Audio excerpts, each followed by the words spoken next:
2 கொரிந்தியர் 1:3 வாசிக்கும் போது, அவர் சகலவிதமான ஆறுதலின் தேவன் என்று வேதத்தில் எழுதப்பட்டிருக்கிறாரு. நம்மை சிருஷ்டித்த அந்த தேவன் எப்படிப்பட்டவராம்? ஆறுதலின் தேவன், சகலவிதமான ஆறுதலின் தேவன், காட் ஆஃப் ஆல் கம்ஃபர்ட். ஒரு மனிதனுடைய வாழ்க்கையில் இந்த ஆறுதல், அதற்காக ஏங்கிக் கொண்டிருக்கிற மனிதர்கள் உண்டு. காயப்பட்ட உள்ளத்தோடு கூட, பாதிக்கப்பட்ட ஒரு உள்ளத்தோடு கூட, யார் என்னை ஆறுதல் படுத்துவார்கள் என்று கலங்கின உள்ளத்தோடு நீங்கள் இருக்கலாம். ஒரு சமயம் ஒரு மரணம் ஏற்பட்ட வீட்டிற்கு நான் போயிருந்தேன். அந்த குடும்பத்தில் தன் கணவனை இழந்த அவருடைய மனைவி ரொம்ப துக்கமாய் சோகமாக இருந்தார்கள். அந்த பிள்ளைகள், ஊழியக்காரங்க பலர் வந்து ஆறுதல் சொல்லியும் கூட உள்ளம் ஆறுதல் அடையவில்லை. சோகமாகவே இருந்தார்கள். இழப்பினால் உண்டான ஒரு சோகம், அவருடைய உள்ளத்திலே உண்டான அந்த பாதிப்பு, எதிர்காலத்தை குறித்த பயம், இனி பிள்ளைகளை எப்படி வளர்த்து ஆளாக்குவது என்கிற பல கேள்விகள், இந்த மாதிரிலாம் பல வேதனையோடு இருந்ததை உணர முடிந்தது.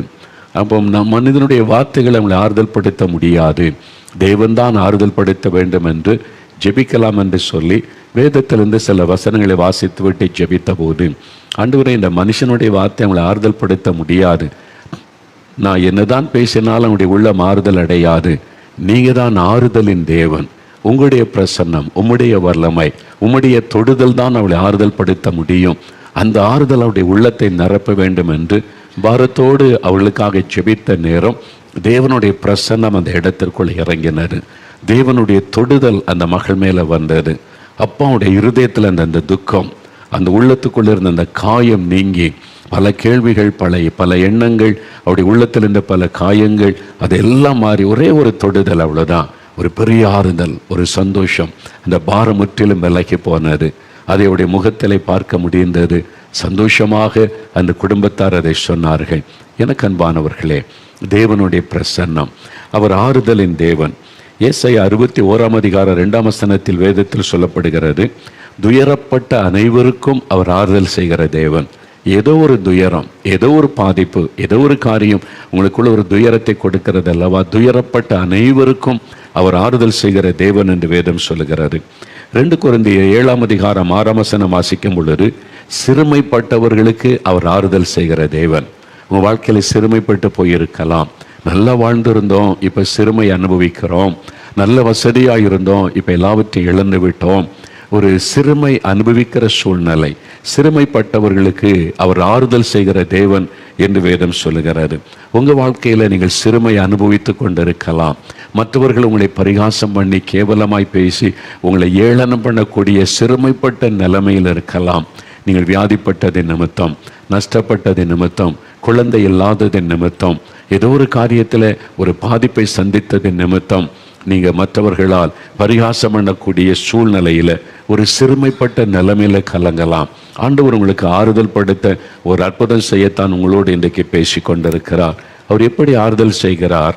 ஏசாயா 66:13 எழுதப்பட்டிருக்கிறது, ஒரு தாயை போல அவர் ஆறுதல் படுத்துவாராம். ஒரு தாய் தன் குழந்தையை தேற்றுவதை போல நான் உங்களை தேற்றுவேன் என்று சொல்லுகிறார். தாயை போல நம்மை ஆறுதல் படுத்துகிற ஒரு தேவன். ஒரு அழுகிற குழந்தை, பாதிக்கப்பட்ட குழந்தையை தாயை தவிர வேறு யாரும் ஆறுதல் படுத்தி தேற்றிவிட முடியாது.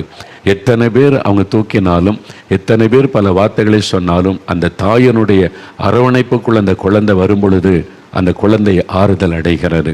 அதே விதமாக தான் ஆண்டவருடைய கரத்துக்குள்ள, இயேசுவின் கரத்துக்குள்ள வரும் பொழுது ஒரு தாயை போல நம்மை அணைத்து அவர் ஆறுதல் படுத்துகிறார், தேற்றுகிறார் என்று தேவனுடைய வார்த்தை நமக்கு சொல்லுகிறது. அது மாத்திரமல்ல, ஆண்டவர் சொல்லுகிறார் ஏசாயா 51:12 நானே உனக்கு ஆறுதல் செய்கிற தேவன், தாயை போல உனக்கு ஆறுதல் செய்கிற தேவன் நான் உனக்கு ஆறுதல் செய்வேன் என்று ஆண்டவர் சொல்லுகிறார். I am the Lord who comforts you. நான் உனக்கு ஆறுதல் செய்கிற தேவன் என்று சொல்லுகிறார். என் மகனே, என் மகளே, நான் உன்னை ஆறுதல் படுத்துகிற தேவன் என்று சொல்லுகிறார். இயேசு ஆறுதலின் தேவன், காயப்பட்ட உள்ளங்களை ஆறுதல் படுத்துகிற ஒரு தேவன். ஆறுதல் என்றால் வெறும் வார்த்தையில் அல்ல, அவர் அற்புதம் செய்து நம்மை ஆறுதல் படுத்துவார். நமக்கு தேவையான அற்புதங்களை செய்து நாம் ஆறுதல் அடையும்படிக்கு நமக்கு உதவி செய்வார். தனிமையாய் நீங்கள் அழுது கொண்டிருக்கலாம், தனிமையாய் கண்ணீர் வடித்து கொண்டிருக்கலாம். என் வேதனை யாருக்கு தெரியும்? என் துக்கம் யாருக்கு புரியும்? யார் என்னை விளங்கி கொள்ளுவார்கள்? யார் எனக்கு உதவி செய்வார்கள் என்று கலங்கி தனிமையாக உட்கார்ந்து இந்த நிகழ்ச்சியை நீங்கள் பார்த்து கொண்டு இருக்கலாம். இயேசு உங்கள் பக்கத்தில் ஒரு தாயை போல வந்திருக்கிறார். நான் இருக்கிற உன்னை ஆறுதல் படுத்த, உன்னுடைய கண்ணீரை துடைக்க, உன் துக்கத்தை மாற்ற நான் இருக்கிறேன் மகனை மகளை என்று இயேசு வந்திருக்கிறார். அவர் எப்படி ஆறுதல் செய்து அற்புதம் செய்து நம்மளை மகள பண்ணுகிறார் தெரியுமா? வேத புஸ்தகத்திலிருந்து ஒரு 3 சம்பவங்களை இயேசு எப்படி ஆறுதல் படுத்தி ஆசீர்வதித்தார் என்கிற சம்பவத்தை நான் சொல்லி செபிக்க போகிறோம். முதலாவது, வேத புஸ்தகத்தில் பரிசுத்த மத்தேயு எழுதின சுவிசேஷம் 9ஆம் அதிகாரம் முதல் 2 வசனங்களை நீங்கள் வாசிக்கும் போது, இயேசு கப்பர்நகூம் என்ற பட்டணத்திற்கு வருகிறார். அந்த பட்டணத்திற்கு வந்தபோது படுக்கையில் இருந்த திமிர்வாதக்காரன் ஒருவனை இயேசுவனிடத்தில் சிலர் கொண்டு வருகிறார்கள். அவனால் நடக்க முடியாது, எழுந்து உட்கார்ந்திருக்க முடியாது, படுக்கையிலே தான் அவன் இருக்க வேண்டும். ஒரு கொடிய நோயினால் பாதிக்கப்பட்டவன். அவனுடைய படுக்கை தான் அவனுடைய, அந்த படுக்கையில் விட்டு எழும்ப முடியாது, அதுதான் அவனுடைய வாழ்க்கை என்பதாக மாறிவிட்டது. அப்படி படுக்கையில் அந்த வாத நோயினால் பாதிக்கப்பட்டு வேதனையோடு சிலர் அவனை கொண்டு வந்து இயேசுவுக்கு முன்னால் அந்த படுக்கையோடு வைத்து விட்டார்கள். என்னால் நடக்க முடியாது, தனியாக கொண்டு வர முடிய படுக்கையை வைத்து படுக்கையில் அப்படியே கொண்டு வந்து இயேசுவுக்கு முன்னால் வைத்து விட்டார்கள். இப்பொழுது இயேசு அவனை பார்க்கிறார். அவனை பார்த்து இயேசு ஒரு வார்த்தை சொல்லுகிறார், ஒரு ஆறுதலான வார்த்தை சொல்லுங்க. என்ன சொல்ல தெரியுமா?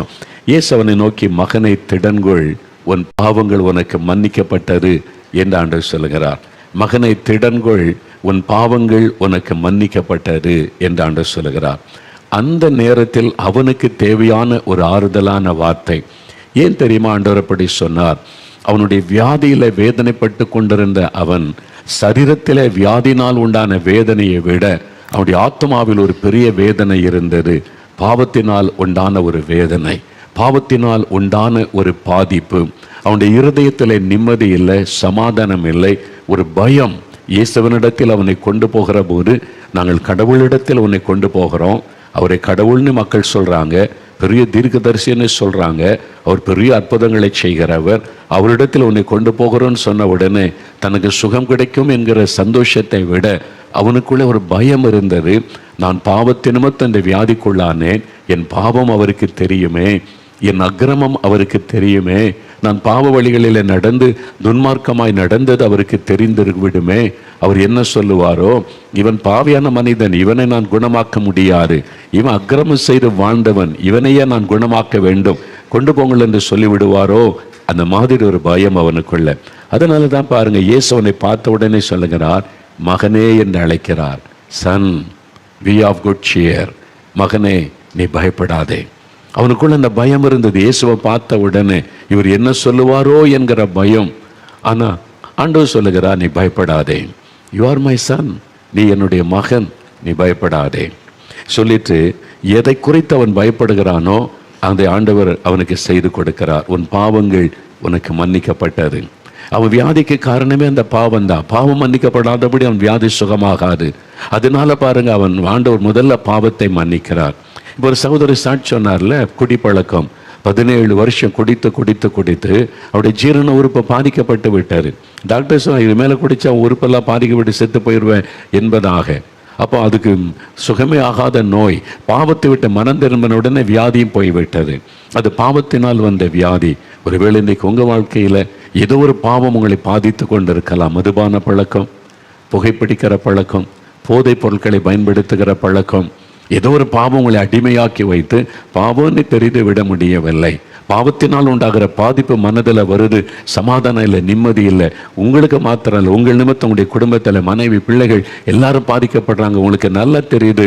ஆனால் அந்த பாவத்தை விட முடியல, நிம்மதியாகவும் இருக்க முடியல, சமாதானமும் பெற்றுக்கொள்ள முடியல, அதை விட நினைச்சா விடவும் முடியவில்லை. இந்த மாதிரி ஒரு பிரச்சனையில் கலக்கத்தோடு இன்றைக்கி இந்த வார்த்தைகளை கேட்டுக்கொண்டிருக்கலாம். இயேசு உங்களை பார்த்து சொல்லுகிறார், என் மகனே, என் மகளே, உன் பாவங்கள் உனக்கு மன்னிக்கப்பட்டது, உன் பாவத்தை மன்னிக்க நான் ஆயத்தமாக இருக்கிறேன் என்று ஆண்டவர் சொல்லுகிறார். ஆண்டவர் அவனுடைய பாவத்தை சும்மா மன்னிச்சிருப்பாரா? வேதம் சொல்லுகிறது, தன் பாவத்தை மறைக்கிறவன் வாழ்வடைய மாட்டான், அறிக்கை செய்து விட்டு விடுகிறவன் இரக்கம் வருவான் என்பதாய் வசனம் சொல்லுகிறது. அப்போ தன்னுடைய பாவத்தை குறித்த உணர்வு அவனுக்குள்ளே இருந்தது. தன் பாவி என்பதை உணர்ந்தான். என் பாவத்தினால் தான் எனக்கு இந்த வியாதி வந்திருக்கிறது என்பதை உணர்ந்தான். என் பாவத்தினால் தன் சமாதானம் பாதிக்கப்பட்டிருக்கிறது என்பதை உணர்ந்தான். தன் பாவத்தை உணர்ந்து உள்ளுக்குள்ளே ஒரு மனம் திரும்புதல் அவனுக்குள்ளே உண்டாயிருந்தது. இயேசு அதை பார்த்துதான் அவனுடைய பாவத்தை மன்னித்தார். துன்மார்க்கமாக நடக்கிற ஒருவனை, எப்பவும் குடிச்சிக்கிட்டே இருக்கிற ஒருவனை சும்மா வந்து அவன் பாவம் மன்னிக்கப்பட்டதுன்னு ஆண்டவர் சொல்ல மாட்டார். அவன் பாவத்தை உணர்ந்து மனம் திரும்பும் பொழுதுதான் அவர் மன்னிக்கிறார். அப்போ அவனுக்குள்ள அந்த உணர்வு காணப்பட்டது. அதனால தான் ஒரு பயம், தெய்வீக பயம் காணப்பட்டது. அதனால இயேசு அவனை மன்னித்து அதன் பிறகு அவனுக்கு அற்புத சுகம் கொடுக்கிறார். எலும்பு உன் படுக்கை எடுத்துக்கொண்ட நடன சுகம் பெற்று அவன் நடந்து போனான். பாருங்க, பாவத்திலிருந்து விடுதலை பெற்றுக்கொண்டான், வியாதிலிருந்து விடுதலை பெற்றுக்கொண்டான். இன்றைக்கு அந்த அற்புதத்தை இயேசு உங்களுக்கு செய்வார். ஒரு சமயம் நான் அமெரிக்கா தேசத்துக்கு ஊழியத்திற்கு போயிருந்த போது ஒரு இடத்தில் கூட்டம் முடிந்தது. பிரசங்கம் பண்ணி ஜெபம் பண்ணி எல்லாம் முடிந்தது. ஒரு சகோதரர் என்னோடு தனியாய் பேச வேண்டும் என்று வந்தார். அவருடைய முகத்திலே ஒரு சோகம் காணப்பட்டது, பயமும் காணப்பட்டது. ஒரு பக்கம் பயம், இன்னொரு பக்கம் துக்கம். அதோடு கூட வந்து என்கிட்ட பேச ஆரம்பித்தான். அவங்க தயங்கி கொண்டே இருந்தார், பேசுவதற்கே தயக்கத்தோடு இருந்தார். என்ன காரியம் சொல்லுங்க பிரதர் என்பதாய் நான் கேட்டேன். அவருடைய கண்களிலே கண்ணீர் பெருக்கெடுக்க சொன்னார். எனக்கு ஒரு பயம் இருக்கிறது, எனக்கு ஒரு வியாதி வந்திருக்குமோ நீ பயமாக இருக்குதுன்னு சொன்னார். ஏன் நீங்கள் பயப்படணும்? டாக்டர் சொன்னாங்களா? இல்லை. பிறகு எதுக்கு நீங்கள் வியாதி வந்திருக்குமோ அப்படின்னு பயப்படணும்? அவர் சொன்னார், நான் பாவம் செய்துட்டேன், அதனால் எனக்கு எய்ட்ஸ் வியாதி வந்திருக்குமோ அப்படின்ற ஒரு பயம் என்னை இரவும் பகலும் வாட்டி வதைக்கிறது, பயமாக இருக்குது. ஏன் இப்படி சொல்கிறீங்க, என்ன நடந்ததுன்னு கேட்டேன். அவர் சொன்னார், என் மனைவி பேறு காலத்திற்காக இந்தியா போயிருக்கிறாங்க, சில மாதங்கள் ஆகிவிட்டு வருவதற்கு நான் பாவத்திற்கு இடம் கொடுத்து ஒரே ஒரு முறை நான் பாவத்துக்கு போய்விட்டேன். அந்த பாவத்தை செய்துட்டு வந்த பிறகு என் மனசாட்சி என்னை வாதித்து விட்டது.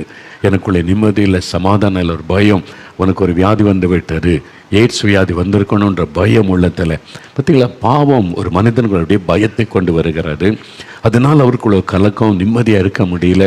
இதை யாரிடத்தில் சொல்ல முடியும்? அவர் வந்து வேதனையோடு நின்றார்.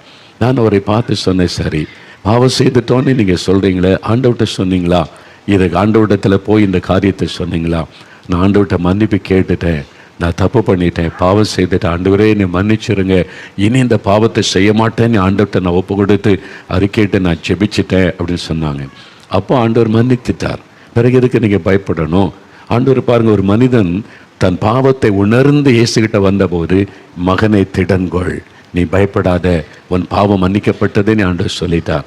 அப்போ நீங்கள் எப்போ உங்களுடைய பாவத்தை உணர்ந்து, இயேசுவே என் பாவத்தை மன்னிச்சிருங்க, எனக்கு பாவ மன்னிப்பை கொடுங்க, இனி அந்த பாவத்தை நான் செய்யக்கூடாது நீ ஒப்பு கொடுத்தீங்களோ, ஆண்டவர் மன்னித்து விட்டார். பிறகு எதுக்கு நீங்கள் பயப்படணும்? இப்போ நீங்கள் விசுவாசிங்க, அவர் மன்னித்து விட்டார் என்று விசுவாசிங்க. இந்த வியாதி வந்துடுமோ? வராது. பாவம் மன்னிக்கப்பட்டதுனால அதன் விளைவு உங்கள் மேலே வராது, தேவன் பாதுகாப்பார். ஏன்னா நீங்கள் உண்மையாக மனம் திரும்பி இருக்கிறீங்க. வசனப்படி சொல்லுதில், பாவத்தை மறைக்கிறவன் தான் வாழ்வடைய மாட்டான். ஆண்டவரிடத்தில் போய் உண்மையாக அறிக்கை செய்ததுனால மன்னித்து விட்டார். அதுக்கு தானே இயேசு உலகத்தில் வந்து பாவிகளின் ரட்சகராக வந்து நம்முடைய பாவங்களை தன் மீது ஏற்றுக்கொண்டு சிலுவையில் ரத்தம் சிந்தினார். இயேசு கிறிஸ்துவின் ரத்தம் சகல பாவங்களை நீக்க நம்மை சுத்திகரிக்கணும் வேதம் சொல்லுது. அந்த வசனத்தை அவர் விசுவாசித்த போது அவருக்குள்ள ஒரு பெரிய சந்தோஷமா இருந்தது. அந்த பயமோட உள்ளத்தை விட்டு விலகினார். எனக்கு அன்பான சகோதரனை, சகோதரியை, ஏதோ ஒரு பாவம் உடைய மனசாட்சியை வாதிக்கிறது, நிம்மதியை கெடுத்து விட்டது, சமாதானத்தை கெடுத்து விட்டது. பாதிக்கப்பட்ட உள்ளத்தோட மன்னிக்கப்படுமா? என் பாவத்தை மாற்ற முடியுமா? என் சாபமும் என் குடும்பத்தை விட்டு விலகுமா? நான் பாதிக்கப்பட்டு விட்டு என்னை கலங்கி நிற்கிறீங்களா? இயேசு உங்கள் மேலே மனதுருக்கத்தோடு சொல்லுகிறார். உங்களுக்கு ஒரு ஆறுதலான வார்த்தை சொல்லுகிறார். உங்களை ஆறுதல் படுத்த அவர் வந்திருக்கிறார். மகனே, உன் பாவம் உனக்கு மன்னிக்கப்பட்டது, மகளே உன் பாவம் உனக்கு மன்னிக்கப்பட்டது என்று ஆண்டவர் உங்களோடு கூட பேசுகிறார். முழு இருதயத்தோடு நீங்கள் ஒப்பு கொடுத்துட்டா போதும். அப்போ ஆண்டவருடைய மனது உருக்கத்தின்படி அவர்களுடைய பாவத்தை மன்னித்து புதிய இருதயத்தை தருகிறார். பழையவைகள் எல்லாம் ஒழிந்து போகும், ஒரு புதிய வாழ்க்கை ஆண்டவர் தருகிறார். இன்றைக்கு இந்த மனிதனுடைய வாழ்க்கையில் ஒரு புதிய ஆரம்பத்தை கொடுத்த ஆண்டவர் இன்றைக்கு ஒரு புதிய ஆரம்பத்தை உங்களுக்கு தருகிறார். அது எந்த பாவமாக இருந்தாலும் இன்றைக்கி ஒப்பு கொடுத்து ஜெபிச்சிருங்க, மன்னிப்பும் விடுதலையும் கர்த்தர் உங்களுக்கு தருகிறார். ரெண்டாவது, இயேசு கிறிஸ்து சந்தித்த இன்னொரு மனிதனை குறித்து பரிசுத்த மத்தேயு எழுதின சுவிசேஷம் 8ஆம் அதிகாரத்திலே நம்ம வாசிக்கிறோம். மத்தேயு 8ஆம் அதிகாரம் 2-3 வசனங்கள் நான் வாசிக்கிறேன் பாருங்க. அப்பொழுது குஷ்டரோகி ஒருவன் வந்து இயேசுவை பணிந்து, ஆண்டவரே, உமக்கு சித்தமானால் என்னை சுத்தமாக்க உம்மாலாகும் என்றான். இயேசு தமது கையை நீட்டி அவனை தொட்டு, எனக்கு சித்தம் உண்டு, சுத்தமாகு என்றார். உடனே குஷ்டரோகம் நீங்கி அவன் சுத்தமானான். தொழுநோயினால் பாதிக்கப்பட்ட ஒரு மனிதன், இந்த குஷ்டரோக வியாதி சரீரத்தில் வரும் பொழுது எவ்வளவு பெரிய பாதிப்பை உண்டாக்கும் என்பதை நாம் அறிந்திருக்கிறோம். இந்த நாளிலும் கூட இந்த நோயினால் பாதிக்கப்பட்ட சிலரை நான் பார்த்திருக்கிறேன். அந்த மாதிரி மருத்துவமனையில் இருக்கிறவளை நான் சந்தித்திருக்கிறேன். அவருடைய மனம் உடைந்து போகும், நிறைய அவருடைய இருதயம் கலங்கிவிடும். ஏன் நமக்கு ஒரு வாழ்க்கை என்று அவள் அப்படி இப்படிப்பட்ட ஒரு வாழ்க்கை ஏன் வந்ததென்று கலங்கி விடுவார்கள். சரீர உறுப்புகள் எல்லாம் பாதிக்கப்பட்டு இந்த மனிதன் பாருங்க, இந்த தொழுநோயினால் பாதிக்கப்பட்ட மனிதன். இயேசுவின் நாட்களில் இந்த தொழுநோயினால் ஒருவன் பாதிக்கப்பட்டால் அவன் ஊருக்குள்ளே இருக்க முடியாது. அது தீட்டான வியாதியாக அந்த காலத்தில் கருதப்பட்டது. அதனால ஊருக்கு வெளியில அவனை புறம்பாக்கி விடுவார்கள்.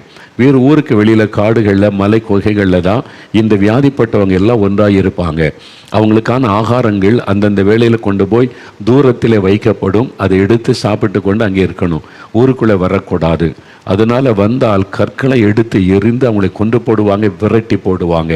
அது மாத்திரமல்ல, அந்த பக்கமாக யாராவது வழிப்போக்கர்கள் வந்துவிட்டால் அவர்கள் தன்னுடைய முகத்தை மூடிக்கொண்டு அன்கிளீன் அன்கிளீன் என்று சத்தமிட வேண்டும். இது மாதிரி அந்த மாதிரி சத்தம் தீட்டுன்னு சத்தமிடணும். அது ஒரு தீட்டான வியாதியாக அந்த காலத்தில் கருதப்பட்டிருக்கிறது. அதனால மக்கள் விலகி போய் விடுவார்கள். சொந்த மனைவி, கணவன் அல்லது பிள்ளைகள், பெற்றோர் யாருமே பக்கத்தில் வரமாட்டார்கள். இந்த மனிதனும் அப்படித்தான். இந்த வியாதி நிமித்தம் எல்லாராலும் புறக்கணிக்கப்பட்டு, குடும்பத்தாரால் புறக்கணிக்கப்பட்டு, சமுதாயத்தால் புறக்கணிக்கப்பட்டு, ஒரு காட்டு பகுதியிலே, மலைப்பகுதியிலே அவன் மற்ற வியாதி கொண்ட மக்களோடு கூட வாழ்ந்து கொண்டிருந்த ஒரு மனிதன். இயேசு மலையிலே பிரசங்கத்தை முடித்து இறங்கி வரும் பொழுதுதான் இவன் இயேசுவை சந்திக்கிறான். இயேசு பற்றி கேள்விப்பட்டிருக்கிறான். ஆகவே ஓடி வந்து தூரத்திலே நின்று அவன் சத்தமிட்டு, ஆண்டவரே, உமக்கு சித்தமானால் என்னை சுத்தமாக்குமால் ஆகும் என்று ஒரு ஜெபம் பண்ணுகிறான். நீர் என்னை சுகமாக்க முடியும் என்று விசுவாசிக்கிறான். உம்மாலே என்னை குணமாக்க முடியும். நான் நிறைய உங்களுடைய நீர் செய்த அற்புதங்களை கேள்விப்பட்டிருக்கிறேன், பலர் சொல்லி நான் கேள்விப்பட்டிருக்கிறேன். உம்மாலே என்னை குணமாக்க முடியும், ஆனால் உமக்கு சித்தமானால் என்னை சுத்தமாக்கும். ஏன் அப்படி சொல்ல வேண்டும்? என்னால் அது ஒரு தீட்டான வியாதியாய் கருதப்பட்டது. நான் ஒரு சபிக்கப்பட்ட மனிதனாய் சமுதாயத்தால் புறக்கணிக்கப்பட்டிருக்கிறேன். இயேசு ஒருவேளை என்னை ஏற்றுக்கொள்வாரா, என்னை மன்னித்து எனக்கு சுகம் கொடுப்பாரா, பல கேள்வி உள்ளத்தில் எழும்பி இருக்கலாம். அதனால சொல்றாங்க, சித்தமானால் என்னை சுத்தமாக்கும் என்பதாக. இயேசு அவனை பார்க்கிறார். அவன் தூரத்தில் முழங்கால் படியிட்டு நின்றிருக்க வேண்டும். என்னால் அவரை பணிந்து கொண்டு அவன் இயேசுக்கு முன்னாலே அவன் முழங்கால் படியிட்டு குனிந்து நிற்கிறான். அதை பார்த்த உடனே சீசர்கள் கூட இந்த மக்கள் எல்லாம் ஒதுங்கி இருப்பான். ஐயோ, தீட்டு, அன்கிளீன் அன்கிளீன், குஷ்டரோகி ஒருத்தன் வந்திருக்கிறான், தொழுநோயினால் பாதிக்கப்பட்டவன் என்று எல்லாம் விலகி ஓடி இருப்பாங்க. இப்போ இயேசு அவனை பார்க்கிறார். தூரத்தில் இருந்து கொண்டே, நீ சித்தம் உண்டு சுத்தமாகன்னு சொல்லலை. வேதம் சொல்கிறது, இயேசு தம் கரத்தை நீட்டி அவனை தொட்டு. அப்போ இயேசு அவன் பக்கத்தில் போகிறார். எல்லாரும் தீட்டு நீ ஒதுக்குறாங்க, ஒதுங்கி போகிறாங்க. அவனை புறக்கணித்து அவனை பார்த்தாலே அருவருப்பாக இருக்கிறது என்று ஒதுங்கி நிற்கும்போது இயேசு அவன் பக்கத்தில் போகிறார். தன்னுடைய கரத்தை நீட்டி அவனை தொடுகிறார். பக்கத்திலேயே யாரும் போக மாட்டாங்க. சொந்த தாய் தகப்பன் கூட போய் பக்கத்தில் பேச மாட்டாங்க. அவ்வளவு புறக்கணிக்கப்பட்ட சூழ்நிலை. ஆனால் இயேசு பக்கத்தில் போய் அவனை தொடுகிறார். அப்பொழுதே அவன் பார்த்திருப்பான், இவ்வளவு ஒரு தொழுநோயினால் பாதிக்கப்பட்ட என்னை கூட நேசிக்கிறதற்கு ஒரு கடவுள் இருக்கிறாரா என்று. ஆண்டவர் சொன்னார், மகனை, சித்தம் உண்டு. நீ வியாதியோடு இருப்பது என்னுடைய சித்தம் அல்ல. அந்த வியாதிக்கு காரணம் எதுவாக இருந்தாலும் என்னால் அதை மாற்ற முடியும். அது பாவமாக இருக்கலாம், சாபமாக இருக்கலாம், எந்த காரணமாக இருந்தாலும் அதை மாற்றுவதற்கு நான் வந்திருக்கிறேன், நான் இரட்சகராய் வந்திருக்கிறேன் என்பதை இயேசு வெளிப்படுத்துகிறார். தன்னுடைய கரத்தை நீட்டி அவனை தொட்டு, சித்தம் உண்டு, நீ சுத்தமாகு. நீ வியாதியோடு இருப்பது என் சித்தம் அல்ல, இந்த வேதனையோடு இருப்பது என் சித்தம் அல்ல. நீ இப்படி கூனி குறுகி இந்த சமுதாயத்தை விட்டு ஒதுங்கி வேதனையோடு இருப்பது என் சித்தம் அல்ல. நான் உன்னை சிருஷ்டித்த தேவன், உன்னுடைய பாவ சாபங்களை என் மீது ஏற்றுக்கொண்டு உனக்காக மரிக்க வந்திருக்கிற கடவுள் நான் உன்னை குணமாக்குகிறேன் என்று தொட்டார். உடனே அற்புத சுகம் உண்டானது. இயற்கைக்கு மேற்பட்ட ஒரு அற்புதம். அவனுடைய சரீரம் தன் உறுப்புகள் பாதிக்கப்பட்டு மூக்கில் அந்த நோய் கிருமியை அழிச்சு அந்த அரிச்சிருக்கும், காது இல்லாமல் இருந்திருக்கும், விரல்கள்லாம் மொட்டையாக இருந்திருக்கும். இந்த நோயினால் பாதிக்கப்பட்ட விரலெல்லாம் போய்விடும், கால் விரல் கை விரல் எல்லாம் போய்விடும். கை எடுத்து விரல் சாப்பிடுவதற்கு கூட விரல்களை பயன்படுத்த முடியாது. அந்த ஆஸ்பத்திரிக்கு நான் போய் பார்த்துருக்கிறேன். அவருடைய கையில் ஒரு ஸ்பூனை வச்சு கட்டிடுவாங்க, அதை வச்சு தான் சாப்பிடுவாங்க, என்ன விரல்லாம் இருக்காது. அந்த மாதிரி பாதிக்கப்பட்ட ஒரு மனிதனாக இருந்து இப்போ விரலாம் வந்து விட்டாரு, போன விரலெல்லாம் வந்து விட்டாரு, காது இப்போ முழுமையாகி விட்டது, பாதிக்கப்பட்ட உறுப்புகள் எல்லாம் முழுமையாகி விட்டது. எவ்வளவு பெரிய சந்தோஷம் அவனுக்கு. அதே இயேசு கிறிஸ்து இன்றைக்கு உங்களோடு பேசுகிறார். என் மகனை, என் மகளை, எனக்கு சித்தம் உண்டு. என் பாவத்தினால சாபத்தினால யார் செய்த பாவமோ எப்படியோ நான் இப்படிலாம் வியாதியில வேதனைப்படுகிறேன், உங்களையே காயப்படுத்தி உங்களையே குற்றப்படுத்தி வேதனைப்படுத்தி கொண்டிருக்கிறீங்களா? இயேசு சொல்லுகிறார், என் மகனே, என் மகளே, எனக்கு சித்தம் உண்டு, நீ சுகமாக்க வேண்டும் என்று நான் விரும்புகிறேன், நான் உன்னை குணமாக்குகிறேன் என்று ஆண்டவர் சொல்லுகிறார். அதான் இயேசு, அதுதான் இயேசு. பிரியமானவர்களே, அநேக ஆண்டுகளுக்கு முன்னால் நடந்த ஒரு சம்பவத்தை நான் அறிய வந்தேன். தூத்துக்குடி பட்டணத்தில் ஒரு பெரிய செல்வந்தர் குடும்பத்தில் பிறந்த ஒரு வாலிபன், நல்ல பணக்கார குடும்பம். வாலிபன் இஷ்டம் போல மனம் போல அவன் சுற்றி கொண்டு வாழ்ந்து கொண்டிருந்தான். திடீரென்று அவனுடைய சருமத்தில் ஒரு நோய் தோன்றினது. தட்டாக சரீரம் முழுவதும் வந்ததுனால அவனை ஃபேமிலி டாக்டர் வச்சு பரிசோதித்தால் அது தொழுநோய் என்று கண்டுபிடிச்சாங்க. குஷ்டரோக வியாதி நம்ம மகனுக்கு வந்திருக்குதுன்னு உடனே ஃபேமிலி உடைந்து போனார்கள். பிரபலமான குடும்பம், பணக்கார குடும்பம். இது வெளியே தெரிஞ்சால் நமக்கு அவமானம் என்று சொல்லி அவனை வீட்டு மாடியில் ஒரு அறையில் அடைத்து விட்டார்கள். அந்த அறை விட்டு வெளியே வர முடியாது, பூட்டு போட்டுட்டாங்க. ஜன்னல் வழியாக இவனுக்கு ஆகாரம் கொடுக்கப்படும். அந்த அறைக்குள்ளே தான் அவனுடைய வாழ்க்கை. பல மாதங்கள் கடந்தது. அவனுக்கு மருத்துவம் செய்யலை, வெளியே யாருக்கும் தெரியக்கூடாது, இது நம்முடைய குடும்பத்துக்கு அவமானம், அதனால் அந்த சாக வரைக்கும் அந்த ரூமில் இருக்கட்டுன்னு வச்சுட்டாங்க. மருத்துவம் செய்யப்படாததுனால அந்த புண் அதிகமாக அழுகி நாற்றம் எடுக்க ஆரம்பித்தது. உறுப்புகள் எல்லாம் பாதிக்கப்பட்டு விரல்களெல்லாம் அந்த நோயினால் அரிக்கப்பட ஆரம்பித்தது. சரீரம் முழுவதிலும் அந்த நோயினுடைய கொடூரம் தாக்கி அழுகி நாற்றம் எடுக்கிற நிலைமை, விரல்கள் போய்விட்டது. அந்த வாலிபன் ஒரு மரண வேதனை அனுபவித்தான். தனக்கு குடும்பத்தார் யாரும் வந்து பார்க்க மாட்டாங்க. ஒரு வேலைக்காரன் கொண்டு வந்து சாப்பாடு ஜன்னல் வழியாக கொடுத்துட்டு போயிடுவான், அவ்வளோதான். சத்தம் போட்டான், அழுது பார்த்தான், கதறினான், ஒருவரும் இரக்கம் காட்டவில்லை. அவன் ஒரு சபிக்கப்பட்டவன், இவனால் நம்ம குடும்பத்துக்கு அவமானம் என்று குடும்பமே அவனை மறந்து போனது. அந்த மாடி அறையில தனிமையாய் உட்கார்ந்து அழுதான். நான் ஏன் இந்த உலகத்தில் பிறந்தேன், ஏன் எனக்கு இந்த மாதிரி, என் குடும்பமே என்னை ஒதுக்கிட்டாங்களே, எல்லாரும் என்னை மறந்துட்டாங்களே என்பதாய் கலங்கினான். அந்த சாப்பாடு கொண்டு வந்து வருகிற வேலைக்காரனிட கையெடுத்து கும்பிட்டு, எப்படியாவது என்னை திறந்து விட்டுரு, நான் இங்கே இருக்க மாட்டேன், எங்காவது போய் சாகிறேன், இந்த வீட்டில் நான் திரும்பி வரவும் மாட்டேன், எங்கேயாவது நான் போகிறேன், இந்த குடும்பத்துக்கு நான் அவமானத்தை கொண்டு வர மாட்டேன், நான் போய் எங்கேயாவது நான் பிழைத்து கொள்ளுகிறேன், இந்த கதவை திறந்து விட்டு விடு என்று சொல்லி அவன் இறக்கப்பட்டு, அந்த வேலைக்காரன் இறக்கப்பட்ட ஒரு நாள் இரவு அவன் அந்த கதவை திறந்து, எல்லாரும் தூங்கின பிறகு அவன் கதவை திறந்து வெளியே விட்டான். ஒரு பெட்ஷீட் எடுத்துக்கொண்டு தன்னை போர்த்தி கொண்டு பஸ்ஸில் போனால் எல்லாருக்கும் உடம்பு அழுகி நாற்றம் எடுக்கிறது. சரீரமெல்லாம் அந்த குஷ்டரோக நோய் மிகவும் அதிகமாய் பரவி விட்டது. அவனால் பஸ்ஸில் போக முடியாது, யார்கிட்டையும் உதவி கேட்க முடியாது. அவன் ஒரு கேள்விப்பட்ட ஒரு காரியம், நேசரத்துக்கு பக்கத்தில் ஒரு தொழுநோய் மருத்துவமனை இருக்கிறது, இந்த மாதிரி வியாதியஸ்தரை வைத்து அவங்க ட்ரீட்மெண்ட் கொடுக்குறாங்க என்பதை மட்டும் அவன் அறிந்திருந்தான். ஆகவே தூத்துக்குடியிலிருந்து நடந்து நேசரத்தை எங்கே இருக்கிறன்னு விசாரித்து கொண்டு வந்தான். ராத்திரி எல்லாம் நடக்கக்கூட பலன் இல்லாமல் அவன் நடந்து விடியற் காலையில் நாசரத் வந்து சேர்ந்தான். எங்கள் ஊர் பக்கம் 4 மாடி பக்கத்தில் தான் இந்த நேசரத் என்கிற ஊர் இருக்கிறது.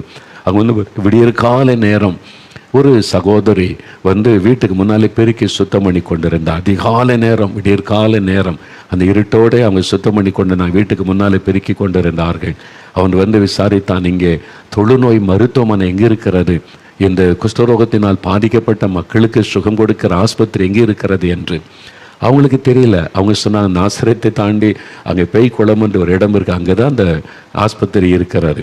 அதை நோக்கித்தான் அவன் வந்தவன். நாசத்திரை விசாரித்த போது அந்த சகோதரிக்கு தெரியலை. அவங்க சொன்னாங்க, எனக்கு ஆஸ்பத்திரிலாம் தெரியாதையா, ஆனால் நீங்கள் சுகம் பெறுவதற்கு ஒரு இடம் இருக்காது எனக்கு தெரியும். எங்கே இடம்னு, அங்கே ஒரு இடத்துல ஜெபம் பண்ணுவாங்க, அங்கே ஒரு கூடாரம் போட்டிருக்கோம், நீங்கள் அங்கே போனீங்கன்னா வியாதியஸ்தர்லாம் சுகமாயிடுறாங்க, அங்கே போனீங்கன்னா உங்களுக்காக பிரார்த்தனை ஜெபம் பண்ணுவாங்க, சுகமாயிருன்னு சொல்லி அவனுக்குள்ள உடனே அந்த இடத்தை தேடி போனான். நேசரத்தில் ஒரு பகுதியில் அவங்க ஒன்று கூடாரம் அமைத்து கூட்டம் நடத்துவாங்க, வியாதியஸ்தருக்கு ஜெபம் பண்ணுவாங்க. அவன் விடியற் காலையில் இப்போ அங்கே கதவை தட்டினான். அங்கிருந்த ஒரு சகோதரர் பார்த்தார், குஷ்டரோக நோயினால் பாதிக்கப்பட்டு உடலெல்லாம் அழுகிய நாற்றத்தோடு போர்வையினால் மூடிக்கொண்டு ஒரு வாலிபன் வந்து நிற்கிறான். அதை பார்த்த பொழுது அவர் மேலே ஒரு இரக்கம் உண்டானது, ஒரு அன்பு உண்டானது. காரணம், அந்த ஊழியக்காரன் இயேசுவின் அன்பினால் நிறைந்திருந்ததுனால உள்ளே சேர்த்து கொண்டு தங்க வைத்து ஆறுதலான வார்த்தைகளை சொல்லி இயேசுவை பற்றி சொல்லி, உனக்கு இயேசு சுகம் தருவார், நீங்கள் தங்கியிருக்கலாம் என்று எல்லா விதத்தில் உதவி செய்கிறார். சில நாட்களாக அவர் வசனத்தை போதித்து இயேசு எப்படிப்பட்டவர் என்று சொல்லி அவரால் உன்னை குணமாக்க முடியும், உன் பாவத்தையெல்லாம் ஆண்டவர்கிட்ட அறிக்கையிட வேண்டும் என்று சொல்லி ஒரு நாள் அந்த வாலிபன் கண்ணீரோடு தன் வாழ்க்கையை ஆண்டவருக்கு ஒப்பு கொடுத்து தன் பாவத்தை அறிக்கை செய்து ஜெபித்த போது அவர் சொன்னார், இன்றைக்கு நாகமான் என்கிற ஒரு தொழுநோயினால் பாதிக்கப்பட்ட படை தலைவன் அவன் வந்து யோர்தான் நதியிலே மூழ்கி எழும்பின போது அவனுடைய சரீரம் சிறு பிள்ளையின் சரீரத்தை போல மாறிற்று. குஷ்டரோக வியாதி போய்விட்டது என்று பைபிள் இருக்குதுன்னு அதெல்லாம் விளக்கி சொல்லி அவன் தன்னை ஒப்பு கொடுத்த போது அவர் கொண்டு போய் கிணற்றில் பக்கத்தில் உட்கார தண்ணி ஊற்றி நல்ல சோப்பு போட்டு கழுவு, இன்று கூட அந்த வியாதி போகிறது என்று ஜெபம் பண்ணி அவர் செய்தார். அவ்வளோதான், அந்த தண்ணியோடு சேர்த்து அந்த வியாதி போய்விட்டார். முழுமையாய் சரீரம் புது சரீரமாய் மாறிவிட்டது. வியாதி வந்த அடையாளமே இல்லாமல் போய்விட்டது. பெரிய ஆச்சரியம், அந்த வாலிபனுக்கு சந்தோஷம். எனக்கு இப்படி ஒரு வாழ்க்கை கொடுத்தார இயேசு என்ற ஒரு பெரிய மகிழ்ச்சி. எனக்கு அன்பானவர்களே, அந்த வாலிபனுக்காக ஜெபித்த ஊழியக்காரரை எனக்கு தெரியும். அவர் அந்த அனுபவத்தை எனக்கு சொன்னார். பிரியமானவர்களே, இன்றைக்கும் இயேசு அற்புதம் செய்கிறவர். இன்றைக்கு இப்போ நீங்கள் இருக்கிற இடத்துல உங்களுக்கு ஒரு அற்புதம் செய்வார். அன்றைக்கு 2000 ஆண்டுகளுக்கு முன்பாக தொழுநோயினால் பாதிக்கப்பட்டவர்களை சுகமாக்கின அதே இயேசு இன்றைக்கு உங்களை சந்தித்து கொண்டிருக்கிறார். ஆண்டவர்களை பார்த்து சொல்லுகிறார், எனக்கு சித்தம் உண்டு, நீ வேதனைப்படாதே. நான் என்ன பாவம் செய்த, ஏன் எனக்கு கேள்வியெல்லாம் கேட்காத. ஆண்டவர்கிட்ட சொல்லிருங்க, ஆண்டவரே பாவத்தை மன்னித்து என்னை குணமாக்கிருங்க, நான் என்ன பாவம் செய்திருந்தாலும் மன்னித்து எனக்கு சுகம் கொடுங்கன்னு கேளுங்க. அவர் சொல்லுவார், எனக்கு சித்தம் உண்டு, நீ சுத்தமாக, நீ சுகமாக. இன்றைக்கு உங்களுக்கு சுகம் தரப்போகிறார். அவருடைய தள்ளும்புள்ள கரத்தினால் தொட்டு குணமாக்குவார். நம்மை செபிக்கும் போது உங்களுக்கு அற்புதம் நடப்பதை நீங்கள் காண்பீர்கள். பிரியமானவர்களே, ஆறுதலான ஒரு வார்த்தை சொன்னார் பாருங்க. அந்த மனிதன் இயேசுவண்டே வந்தபோது இவர் என்ன சுகமாக்குவாரோ ஆக்க மாட்டாரோ இருமனதோட, அதனால தான் அவங்க சித்தமானா என்னை சுகமாக்குங்க, உங்கள்கிட்ட வல்லமை இருக்குது, என்னை குணமாக்குற வல்லமை உங்கள்கிட்ட இருக்குது, ஆனால் நான் என்ன சுகமாக்குவீங்களா? இன்னைக்கு அதான உங்களுடைய கேள்வி. எல்லாருக்கும் இயேசு சுகம் கொடுக்கிறாரு, அற்புதம் செய்கிறார், சாட்சியெல்லாம் சொல்றாங்க. எனக்கு சுகம் தருவாரா? நான் பாவியான மனிதன் ஆயிற்றேன், நான் இந்த மாதிரி பாவம் செய்தவள் ஆயிற்றேன், எனக்கு சுகம் தருவாரா அப்படின்னு நினைக்கிறீங்களா? ஆண்டவர் சொல்லுகிறார், எனக்கு சித்தம் உண்டு, நீ சுகமாக இருக்க வேண்டும் என்று விரும்புகிறேன். அவர் உங்களுடைய பாவத்தை மன்னித்து சுகத்தை தருவார். அவர் அக்கிரமங்களை மன்னித்து நோய்களை குணமாக்குவார். அதுக்கு தான் அவருடைய பாவத்தை அறிக்கை செய்து ஜெபிக்கும் போது அவர் உடனே அற்புதம் செய்வதை நீங்கள் பார்க்க முடியும். அவர் உங்களை பார்த்து சொல்லார், என் மகனே மகளே, நீ சொன்ன போகாத, கலங்காத. உலகமே உன்னை புறக்கணிச்சிருந்தாலும் நான் உன்னை நேசிக்கிறேன். உன் குடும்பத்தார் உன்னை புறக்கணித்திருந்தாலும் நான் உன்னை நேசிக்கிறேன். எனக்கு சித்தம் உண்டு என்று ஆண்டவர் உங்களை பார்த்து சொல்லுகிறார். ஆறுதலின் தேவன். காயப்பட்ட அந்த மனுஷனுடைய உள்ளத்தை தேவன் தன் வார்த்தையினால் ஆறுதல் படுத்தி அற்புதம் செய்து மகிழ பண்ணினார். உங்களுக்கு செய்வார். இன்னொரு சம்பவத்தை குறித்து பரிசுத்த லூக்கா எழுதின சுவிசேஷம் 7ஆம் அதிகாரம், லூக்கா 7ஆம் அதிகாரத்தில் ஒரு சம்பவத்தை நீங்கள் வாசிக்க முடியும். 11ஆம் வசனத்தில் என்று வாசித்தால், இயேசு நாயின் என்று சொல்லப்பட்ட ஊருக்கு வருகிறார். அந்த ஊர் இப்பவும் இருக்கிறது. அந்த ஊருக்கு இப்பவும் அதே பெயரில் இருக்கு, நாயின் என்ற பெயர்லேயே இப்பவும் அந்த ஊர் இருக்கிறது. கலிலேயா பகுதியில் இருக்கிறது. நான் அந்த இடத்துக்கு போயிருக்கிறேன். இந்த அற்புதம் நடந்த இடத்துக்கு நான் போயிருக்கிறேன். என்ன அற்புதம் அங்கே நடந்தது? மரித்து போன ஒரு வாலிபனை இயேசு உயிரோடு எழுப்பினார். அந்த அற்புதம் தான் எழுதப்பட்டு இருக்கிறது. அந்த இடத்துல ஒரு அழகான ஆலயம் கட்டப்பட்டு இருக்கிறது. நாங்கள் அங்கே போய் பாட்டு பாடி உட்கார்ந்து ஜெபம் பண்ணி விட்டு வருவது உண்டு. இந்த பகுதியை வாசித்து நாயின் என்ற பெயரில் தான் இப்பவும் அந்த ஊர் இருக்கிறது. அங்கே போன ரொம்ப ஆச்சரியம் என்னென்னா, நாங்கள் அந்த போன சமயம் சில ஆண்டுகளுக்கு முன்னால் அங்கே ஒரு இஸ்லாமிய குடும்பத்தார், அவங்ககிட்ட தான் அந்த சர்ச்சு சாவியே இருக்கும். பக்கத்தில் வீட்டில் அவங்க இருக்கிறாங்க, அவங்ககிட்ட தான் சாவி இருக்கு. அவங்க தான் அந்த ஆலயத்தை சுத்தம் பண்ணி பாதுகாத்து வர்றாங்க. ரொம்ப ஆச்சரியமாக நான் கேட்டேன், என்று வழிகாட்டிக்கிட்டேன். இவங்க இஸ்லாமிய குடும்பத்தை சார்ந்தவங்க, இந்த ஆலயத்தை இவ்வளோ அழகாக பராமரித்து வர்றாங்க, சாவியெல்லாம் அவங்க தான் வச்சுருக்கிறாங்க, இது எப்படி என்று கேட்டேன்.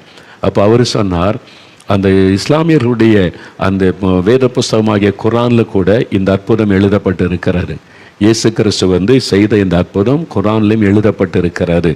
அதனால அவங்க இயேசு இந்த அற்புதம் செய்த உடனே அவங்களும் அதை விசுவாசிக்கிறாங்க. அவங்க இந்த ஆலயத்தை பாதுகாத்து வர்றாங்கன்னு சொல்லி. பிரியமானவர்களே, பாருங்க, இந்த இடத்துல நாயின் என்ற ஊருக்கு இயேசு வருகிறார். அங்கே ஒரு விதவை தாய், அவளுக்கு ஒரே ஒரு மகன். அப்போ கணவரை இழந்து ஒரு மகனோடு கூட வாழ்ந்து கொண்டிருந்த ஒரு விதவை தாய். அந்த ஒரே ஆதரவு அந்த மகன்தான். அந்த ஒரே மகன்தான் அந்த தாய்க்கு ஒரு ஆதரவு. அதை நினைத்து அவங்க தன்னை ஆறுதல் படுத்தி கொண்டு மகனுக்காக வாழணும்னு வாழ்ந்து கொண்டு இருந்திருக்க வேண்டும். அவனும் திடீரென்று மரித்து விட்டான். மகன் மரித்த உடனே அந்த விதவை தாயினுடைய உள்ளம் நொறுங்கி போனது. இனிமேல் எனக்கு யார் இருக்கிறாங்க? நான் கணவரை இழந்துட்டேன், ஒரே ஒரு மகன், அவன் தான் எனக்கு ஆறுதல் என்று அவனோடு வாழ்ந்தேன், அவனும் இறந்துட்டான், அனாதையாக்கப்பட்டு விட்டேன். இனி நான் எப்படி வாழ்வது இந்த உலகத்தில்? ஒரு பெரிய மன வேதனை, பல கேள்விகள் அவருடைய உள்ளத்தில், ஒரு பெரிய வேதனை. அந்த அடக்க ஆராதனைக்கு அவனை கொண்டு போகிறாங்க அடக்கம் பண்ணுவதற்கு. ஊரே திரண்டு வந்திருக்கும். ஏன்னு சொன்னால் ஒரு விதவை பாவம், ஒரே மகனை பறி கொடுத்துட்டாங்க. பெருங்கூட்டமாய் ஊரார் பின்னால் போகிறாங்க. சவ ஊர்வலம் அவனை அடக்கம் பண்ண கொண்டு போகிறாங்க. இப்போ இயேசு எதிர்த்தாப்பில் வருகிறார் தன் சீஷரோடு. இந்த 2 ஊர்வலமும் சந்திக்கிறாரு. இயேசு பார்க்கிறார், அந்த விதவை அழுது கொண்டே வர்றாங்க, கண்ணீர் வடித்து கொண்டே. என்னெல்லாம் சொல்லி அழுதுருப்பாங்க யோசித்து பாருங்க. இனிமேல் எனக்கு யார் இருக்கா? நான் ஏன் வாழணும்? கணவரையும் இழந்துட்டேன், ஒரே ஆதரவாக இந்த மகனே இழந்துட்டேன் என்று அழுகிறாங்க. சத்தமிட்டு அழுது கொண்டே வந்திருப்பாங்க. ஊராரெலாம் அவங்க கூட வந்திருப்பாங்க. யாரும் ஆறுதல் படுத்தினதா தெரியல. அழாத, நாங்கள் இருக்கோம், நாங்கள்லாம் இருக்கிறோம்ல, அவனை கவனிச்சு கொள்ளுவோம், அது மாதிரி ஆறுதல் சொல்ல யார் முன்னே வருவாங்க? யோசித்து பாருங்க. ஏதாவது சொல்லிட்டா இவங்களை நம்ம தான் பராமரிக்க வேண்டியது வரும்னு சொல்லியே சொல்ல மாட்டாங்க. அந்த மாதிரி ஒரு சூழ்நிலையில் இயேசு அவளை, அந்த விதவை தாயை பார்க்கிறார். வேதம் சொல்லுகிறது 13ஆம் வசனம், கர்த்தர் அவளை பார்த்து, கர்த்தராகிய இயேசு அவளை பார்த்து அவள் மேல் மனது உருகி அழாதே என்று சொன்னார். ஆண்டு சொல்ல, அழாதே மகளே, அழாதே, நீ அழுதா என்னால் தாங்கிக் கொள்ள முடியல. ஒரு விதவையின் கண்ணீர் இயேசுடைய இருதயத்தை உடைத்தது. அதனால மனதுருகினார். ஐயோ, ஒரு விதவை கண்ணீர் வடிக்கிறாங்களே. ஆண்டு சொல்றார், ஸ்திரியே நீ அழாதே என்று ஆறுதல் சொல்லுகிறார். அவர் ஆறுதல் படுத்துகிற ஒரு தேவன். ஒருவேளை இந்த ஊர் மக்கள் ஆறுதல் சொல்லி இருப்பாங்க, சொந்தக்காரங்க, உறவினர்கள், பக்கத்து வீடு, எதிர் வீட்டில் இருந்திருப்பாங்க. யாருடைய வார்த்தையும் ஆறுதல் படுத்தி இருக்க முடியாது. இப்போ இயேசு போயின்னு இருக்கிறார், வித்தியாசமாக இருக்கிறார், இவருடைய முகம் பிரகாசமாக இருக்குது. இவர் அவரை பற்றி சொல்லியிருப்பாங்க, இவர் தான் இயேசு, இவர் தான் இயேசு, மனிதர்களை சந்தித்து கொண்டு இருக்கிற தெய்வம் என்பதாக சொல்லியிருப்பாங்க. அவரே சொல்றார், நீ அழாதேன்னு சொல்லி. வெறும் வார்த்தைகளை சொல்லிட்டு நிறுத்தி விடவில்லை. இப்போ இயேசு மரித்து போன அந்த மகனோடு பேசுக, வாலிபனே எழுந்துரு என்று இயேசு சொன்னார். ஒரே ஒரு வார்த்தை சொன்னார், அவ்வளவுதான். அந்த வாலிபன் உயிர் பெற்று எழுந்தான். அந்த தாயினிடத்திலே மகனை கொடுத்தான். அவருடைய துக்கம் சந்தோஷமாய் மாறினது. அவருடைய கண்ணீர் ஆனந்த கண்ணீராய் மாறினது. அதுதான் இயேசு. இன்றைக்கு நீங்கள் ஏதோ ஒரு இழப்பின் நிமித்தம் கண்ணீர் வடித்து கொண்டிருக்கலாம். உங்கள் கணவரை இழந்திருக்கலாம், மனைவி இழந்திருக்கலாம், பிள்ளைகளை இழந்திருக்கலாம், கூட பிறந்தவங்களை இழந்திருக்கலாம். யாரோ ஒருவரை மரணத்தில் இழந்ததுனால காயப்பட்ட உள்ளத்தோட பல கேள்விகளோட கலங்கி கொண்டிருக்கலாம். ஆண்டவர் இயேசு உங்களை சந்திக்கிறார். ஆறுதலின் தேவன், உங்களுடைய காயப்பட்ட உள்ளத்தை ஆறுதல் படுத்துகிற தேவன். அவர் உங்களை சந்தித்து கொண்டு அழாதே மகளே என்று உங்களை பார்த்து சொல்லுகிறார். குழந்தை இல்லைன்னு நிந்திக்கிறாங்க, பரிகசிக்கிறாங்க. நான் என்ன பண்ணுறது? எவ்வளோ முயற்சி பண்ணுகிறோம், ஆஸ்பத்திரிக்கு செலவெல்லாம் பண்ணி பார்க்குறோம், இல்லையே நாங்கள் என்ன செய்வது? உலகம் காயப்படுத்தலாம். இயேசு சொல்லுகிறார், நீ அழாதே மகளே என்று ஆண்டவர் சொல்லுகிறார். உங்களுடைய கண்ணீரை பார்த்து மனதுருகிற ஆண்டவர், பரிதபிக்கிற ஒரு ஆண்டவர். அவர் ஆறுதலான ஒரு வார்த்தை சொல்லுகிறார்.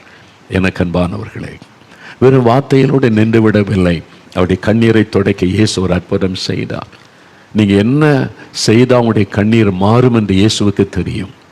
என்ன செய்தால் இந்த மகளுடைய கண்ணீர் மாறும் என்று இயேசு அறிந்துதான் மகனை உயிரோடு கூட எழுப்பி கொடுத்தார்.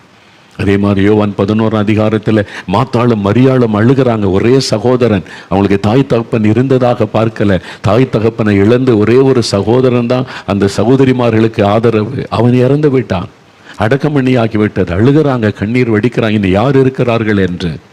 இயேசு அவளுக்கு எப்படி ஆறுதல் சொன்னார் தெரியுமா? அவர் கண்ணீர் விட்டார். ஆவியில் கலங்கி என் பிள்ளைகள் அழுகிறார்களேன்னு அவர் கண்ணீர் விட்டார். தன்னுடைய கண்ணீரின் மூலம் அவளுக்கு ஆறுதல் சொன்னார். அது மாத்திரமல்ல, அந்த அவனை உயிரோடு கூட எழும்ப பண்ணி அவருடைய கண்ணீரை துடைத்தார் என்பதாக வேதத்தில் பார்க்கிறோம். இன்றைக்கும் அதே மாதிரி ஆண்டவர் நம்முடைய கண்ணீரை துடைக்கிறவர், ஆறுதல் படுத்துகிறவர், ஆசீர்வதிக்கிறவர். நாகர்கோயில் என்ற ஒரு பட்டணம் இருக்கிறதில்ல, உங்களுக்கு தெரியும். ஒரு சமயம் நான் அங்கே போயிருந்த போது ஒரு தாயாரை சந்திக்க நேர்ந்தது. அவருடைய கணவர், அவங்களுக்கு 3 பிள்ளைகள். கணவர் ரொம்ப அன்பாக கவனித்து கொண்டார். அவங்களுக்கு வேண்டியதெல்லாம் செய்வார். அவர் தான் எல்லாமே பார்த்து கொள்ளுவார். அவங்க வீட்டில் இருந்து சமையல், பிள்ளைகளை வளர்க்கிறது, அவ்வளோதான். மற்ற எல்லாமே அவர் தான். அவருடைய தோட்டம், துறவு காரியங்கள் எல்லாத்தையும் அவர் தான் பார்ப்பார். சம்பாதிக்கிறது, கவனிக்கிறது எல்லாமே. 3 குழந்தைகள், எல்லாம் குட்டி குட்டி பிள்ளைங்கள். திடீரென்று கணவர் மரித்து விட்டார். எல்லாம் சின்ன சின்ன குட்டி பிள்ளைங்க, ஸ்கூலுக்கு போகிற வயசு உள்ள சின்ன பிள்ளைகள். அந்த மரணம் அந்த சகோதரி அதிர்ச்சி அடைய வைத்தார். கைவினை தனித்து விடப்பட்ட நிலைமை. அவங்களுக்கு எதுவுமே தெரியாது. வீட்டுக்குள்ளே சமைச்சு பிள்ளைகள் காரியங்களை கவனிக்க தெரியும், அவ்வளோதான். கணவர் மரித்து விட்டார். இனி எப்படி வாழ போகிறேன், எப்படி செய்ய போகிறேன், செத்துடலான்னு நினச்சாங்களாம். 3 சின்ன சின்ன குட்டி பிள்ளைகள் இருக்குது, அவங்க நாதிகளாகிடுவாங்களே. அதனால் படுத்த படுக்கை அழுது கொண்டே இருந்தாங்க.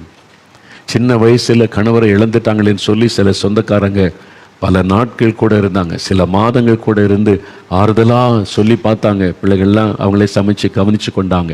எவ்வளோ நாள் இருக்க முடியும்? மற்றவங்க அவங்கவுங்களுக்குன்னு குடும்பம் இருக்குது, அவங்கவுங்களுக்குன்னு பொறுப்பு இருக்குது, ஒவ்வொருவராய் போயிட்டாங்க. இப்போது இவங்க மட்டும் தனித்து விடப்பட்ட நிலைமை. வேலைக்காரி சமைச்சு அந்த குழந்தைகள்லாம் கவனித்து கொண்டாள். இவர் ரூமுக்குள்ளேயே படுத்த படுக்க அழுது கொண்டே நாட்களை கழித்தார்கள். இனி அவ்வளவுதான், என் வாழ்க்கை முடிந்தது என்ற மாதிரி அழுதாங்க. பல கேள்விகள், ஆறுதலே அடையலை. பலர் வந்து செபிச்சாங்க, பல சொந்தக்காரன் ஆறுதல் சொன்னாங்க, ஆறுதலே அடையலை. அப்படி ரூமுகளை படுத்த படுக்கையில் இருந்த சமயம் ஒரு நாள் யாருமே இல்லாமல் தனிமையாக உட்காந்து படுக்கையில் படுத்து கொண்டு அழுது கொண்டே இருக்கும்போது அந்த அறைக்குள்ளே இயேசு வந்தார். அவங்க சொன்னாங்க, பிரத்யட்சமாக இயேசு வந்து நின்றார். ஆண்டவர் சொன்ன, மகளே அழாதே, மகளே அழாதே, எழுந்துரு, நீ அழாதே. உன்னுடைய பிள்ளைகளுக்கு நான் தகப்பனாக இருப்பேன். உன் பிள்ளைகளுக்கு நான் தகப்பனாக இருந்த எல்லா காரியத்தையும் நான் உனக்கு செய்து தருவேன். நீ பயப்படாதே, எழுந்துரு. ஒரே ஒரு வார்த்தை, இயேசு சொன்ன ஆறுதலான அந்த வார்த்தை அவருடைய உள்ளத்தில் இந்த காயங்களை மாற்றினது, பயத்தை மாற்றினது, அந்த வேதனையை மாற்றினது. உடனே எழும்பினாங்க. எனக்கு இயேசு இருக்கிறார், பார்த்து கொள்வார் என்று தன்னுடைய வீட்டு காரியத்தெல்லாம் கவனிக்க ஆரம்பித்தாங்க. அவங்க சொன்னாங்க, சின்ன சின்ன குட்டி பிள்ளைகளாக என் கணவர் மரித்து போனார் விட்டு. இன்றைக்கி என் பிள்ளைங்க குடும்பமாயிட்டாங்க. ஒரு மகன் அமெரிக்காவில் குடும்பமாக இருக்கிறான், ஒரு மகன் இங்கிலாந்தில் குடும்பமாக இருக்கிறான், ஒரு மகள் இந்த தேசத்தில். எல்லாரையும் கர்த்தர் ஆசீர்வதித்து உயர்த்தி வைத்திருக்கிறார். அந்த தாயார் என்று சொல்லும்போது சொன்னாங்க, என் கணவர் உயிரோடு இருந்திருந்தால் கூட என் பிள்ளைகளுக்கு இப்படி வாழ்க்கையை அமைத்து கொடுத்திருக்கவே முடியாது. இயேசு ஒவ்வொரு காரியத்திலும் எனக்கு உதவி செய்தார். எனக்கு யாருமே இல்லையே, என் கணவரை இழந்துட்டேனே, தனித்து விடப்பட்டேனேன் என்று ஒரு நாளும் நினைக்க விடவில்லை. அவர் கூட இருந்த நடத்தினார் அந்த இயேசு. அவர் சொல்றார், மகளே நீ அழாதே, ஸ்திரியே நீ அழாதே, நான் இருக்கிற உனக்கு என்று சொல்லுகிறார். ஆறுதல் படுத்துகிற தேவன், சகலவிதமான ஆறுதலின் தேவன். ஒருவேளை குழந்தை இல்லை, நீ நிந்தையின் நிமித்தம் ஆறுதலுக்கு தவிக்கிறீங்களா? ஆண்டவர் நிந்தையை மாற்றும்படி ஒரு அற்புதம் செய்வார். உங்களுடைய கண்ணீரை துடைக்க ஒரு அற்புதம் செய்வார். அவர் சகலவிதமான ஆறுதலின் தேவன். இந்த ஆறுதலை நமக்கு கொடுப்பதற்காக அவர் பாடுகளுக்கு மத்தியிலே கடந்து போனார். இயேசு கிறிஸ்து சிலுவையிலே தன்னை மறிக்க ஒப்பு கொடுத்த பொழுது அவமானப்படுத்தப்பட்டார். பொய்யான குற்றச்சாட்டு சுமத்தப்பட்டது. வாரினால் அடிக்கப்பட்டார். அவருடைய முகத்திலே துப்பப்பட்டார். தலையிலே முள்முடி சூட்டப்பட்டார். கைகளில் ஆணி அடிக்கப்பட்டார். ஒரு நாயை போல் அவரை தெருவில் இழுத்து கொண்டு போனாங்க. ஒரு பக்கம் அழுகிற மக்கள், ஒரு பக்கம் பரிகாசம் பண்ணக்கூடிய அந்த மத தலைவர்கள். அந்த நெருக்கத்துக்கு மத்தியிலே கடந்து போனார். கைவிடப்பட்டவரை போல சிலுவையில் அவர் தொங்கினார். ஏன் தெரியுமா? உங்களுக்காக, உங்களை ஆறுதல் படுத்த அந்த பாடுகளின் வழியாய் அவர் கடந்து போனார். உங்களுடைய வேதனை, நிந்தை, அவமான பாடுகள் எல்லாம் அவருக்கு புரியும். என்னால் அவர் அந்த பாடுகள் மத்தியிலே போயிருக்கிறார். அவர் அந்த வேதனைக்கு நடுவிலே போயிருக்கிறார். அதனால தான் சொல்லுகிறார், நான் உன்னை ஆறுதல் படுத்துகிற தேவன் மகனே, நான் உன்னை ஆறுதல் படுத்துகிற தேவன் மகளே. உன் காயங்கள் எனக்கு தெரியும், உன் வேதனை எனக்கு தெரியும், உன் துக்கம் எனக்கு தெரியும். நான் உன்னை ஆறுதல் படுத்தும்படி ஆசீர்வதிக்கிற தேவன் என்று சொல்லுகிறார். நான் அந்த ஆறுதலை நீ அவரிடத்திலிருந்து பெற்றுக்கொள்ள முடியும். அதுக்கு என்ன செய்யணும்? அவரை நோக்கி நீங்கள் வேண்டிக் கொண்டால் போதும். அவருடைய நாமத்தை சொல்லி கூப்பிட்டால் போதும். இப்போ நம்ம செபிக்க போகிறோம். அந்த இயேசுவனிடத்தில் சகலவிதமான ஆறுதலின் தேவனிடத்தில் அவர் இப்போ உங்களை ஆறுதல் படுத்தி கொண்டிருக்கிறார். அவருடைய நாமத்தை சொல்ல சொல்ல உள்ளத்தில் ஒரு ஆறுதல் உண்டாக, காயங்கள் மாறும், பயங்கள் மாறும், அந்த கலக்கங்கள் மாறும். எனக்கும் ஒரு ஆசீர்வாதமான வாழ்க்கை இருக்கிறது, என்னுடைய நிந்தைகளும் மாறும், எனக்கும் ஒரு அற்புதத்தை இயேசு செய்வார், என் தேவைகளையும் சந்திப்பார், என்னையும் குணமாக்குவார் என்ற ஒரு ஆறுதல் விசுவாசம் உள்ளத்தில் வருகிறது அல்லவா? அதுதான் தேவ பிரசன்னம் உங்களுக்கு கொண்டு வருகிற ஒரு ஆறுதல். இப்பொழுது அவர் உங்களை தொட்டுக் கொண்டு இருக்கிறார். உங்களுடைய உள்ளத்தில் ஒரு மாற்றம் வர ஆரம்பித்து விட்டது. காரணம், பரிசுத்த ஆவியாகிய தேற்றரவாளன், ஆறுதல் படுத்துகிற அந்த பரிசுத்த ஆவியானுடைய பிரசன்னம் இப்பொழுது உங்களை சந்தித்துக் கொண்டு இருக்கிறது. இப்பொழுது உங்களுக்கு அற்புதம் செய்ய போகிறார்.